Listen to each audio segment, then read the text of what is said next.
Ligtas tips para sa pagpili ng regalo para sa mga bata ipinaalala ng Health Authority. Sundan sa report.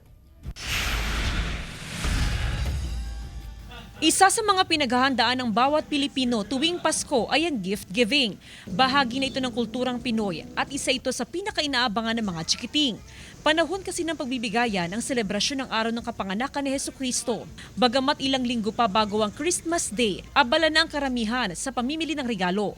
Gaya ni Chris Fell na bibili ng mahigit 10 laruan na ibibigay sa mga pamangkin at mga inaanak. Affordable po kasi ma'am. At saka Tsaka po mas marami pong pagpipilian po.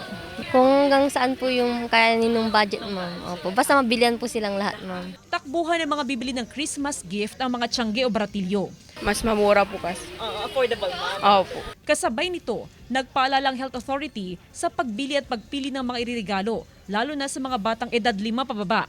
Mahalaga raw na maging maingat sa pagbili ng Christmas gift para makaiwas sa posibleng pagkalason o choking na kalimitang problemang itatala kapag hindi akma ang mabibiling regalo. So kapag ang isang bata po ay na-expose sa high levels of lead, maaari po siyang magkaroon ng anemia, weakness at yung pinakamalala po, maaari ma-damage yung kanyang kidney at yung kanyang utak o yung kanyang brain. In some instances, very high level of lead exposure ay maaari pong makamatay. Importante ring suriin ang bibiling regalo para makaiwas sa mga laruang may mataas na lead content na makakaapekto sa kalusugan ng mga pagbibigyan ng regalo. Kasama si Ron Alice Taniedo, Jasmine Gabriel Galban, One North Central Luzon.